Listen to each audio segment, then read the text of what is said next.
Ilikuwa ni majira ya saa 8 ya usiku. Giza nene lilikuwa limetanda na sauti za viumbe wa usiku zilisikika zikitoa mlio wa kutisha karibu na makaburi yaliyotelekezwa.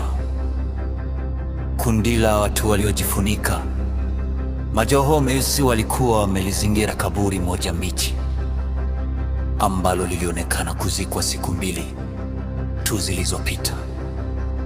Kati yao, kiongozi mmoja mwenye sauti ya mamlaka aliamuru, mtoeni sasa.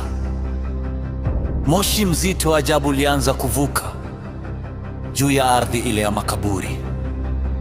Mmoja wa washiriki akasema kwa shauku, mleteni kwangu. Hapo sauti ya mwangu ilisikika ikisema, Lili, njoo! Mtu mmoja alikabidhiwa kibakuli kilichosheheni damu mbichi.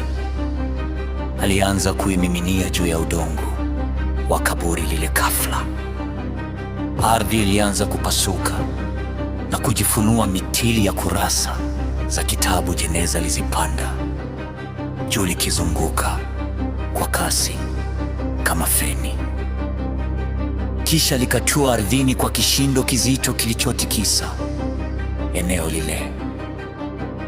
Yule kiongozi alinyoosha mkono wake na kutamka kwa sauti ya kishindo, Lili, amka! Radi kali ilipiga juu ya jeneza lile na mfuniko ukafunguka kwa nguvu.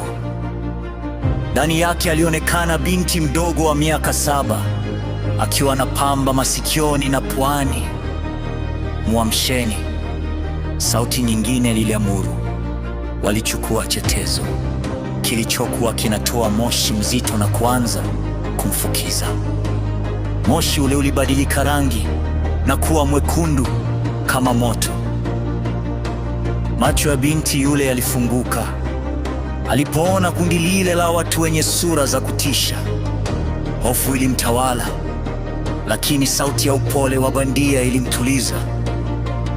Usiogope, umechaguliwa kuwa malkia wetu. Sura ya 2, malango ya kuzimu na chapa ya mnyama. Binti Lili alichukuliwa na kupelekwa hadi kwenye malango ya kuzimu kule. Alishangazwa na mandhari ya kutisha. Aliona milango 3 mikubwa ambapo kila sekunde kundi la watu lilikuwa likifanyiwa hesabu. Malaika 3 wa giza waliofanya kazi kwa kasi ya umeme walikuwa wakitoa hukumu.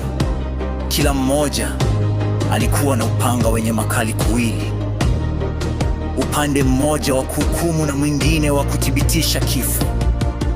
Lili alishushwa hadi kwenye pango la ndani kabisa. Huko alikuta umati wa watu waliovalia majoho meusi, kila mmoja ameshika bakuli la damu. Katikati yao, kwenye kiti cha enzi cha kishetani, alikaa mkuu wa giza. Lili alipigwa na butwaa kumwona shemeji yake, mume wa dada yake, akiwa miongoni mwa wale watu. Walihisi ni ndoto, lakini ukweli ulikuwa mchungu. Alipelekwa mbele ya mkuu huyo na kuapishwa. Damu ya mtoto mchanga ilimiminwa kichwani mwake. Akapoteza fahamu ya kibinadamu na kulazwa kwenye madhabahu iliyozingirwa na nyoka wanaotoa moto wa bluu. Mwili wake ulianza kubadilika, macho yakawa mekundu na fahamu zake zikajazwa maarifa ya kuzimu. Umati ulipiga magoti na kupiga kelele, Malkia Lilith, wewe ndiye ujaye, njoo! Kisha viumbe wenye mabawa kama ndege walimchukua na kumshusha chini zaidi ili akutane na Mungu wao. Walifika kwenye lango kubwa lililopigwa muhuri wa 6666, chapa ya mnyama. Walinzi wa lango lile walimkabidhi Lili kitabu cha mauti.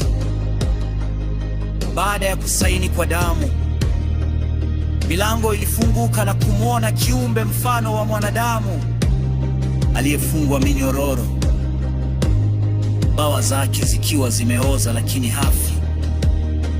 Yule kiumbe akamwambia, nakupa mamlaka ya kwenda kufanya uharibifu duniani. Sura ya 3. Mpango dhidi ya Frederick.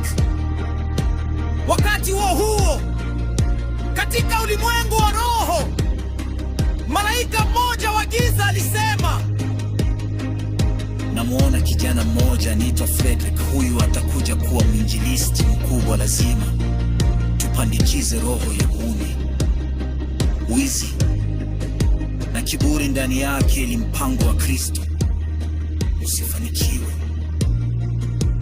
Hadithi inahamia mkoani Mbeya. Shule ya msingi Mbeya Day. Frederick, mwanafunzi wa darasa la 4, alikuwa akimalizia mtihani wake wa taifa. Mwalimu alimtuma ofisini kuchukua fimbo. Akiwa njiani, Frederick alijikwaa na kuangukia jiwe kubwa, akapoteza fahamu. Katika ulimwengu wa roho, majeshi ya kuzimu yalitumia mwanya huo.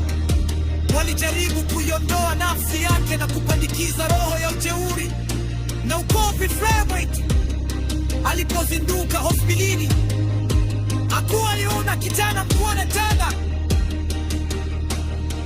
Shoyamni vigene sindini ni mari kwa mama yake Frederick, ambaye alipumba kule ukweli. Alianza kuona mabadiliko wakati wa chakula cha usiku. Dada yake Frederick, Helen, alimwambia Frederick, mdogo wangu, naomba nichochee maji. Frederick alimjibu kwa dharau, na wewe kwani huna nikona? Mama alishtuka sana. Frederick, mbona unaishi na dada yako? Na wewe mama usinichanganye. Frederick, walifunga kanda yake. Ibrahim alitaka kupiga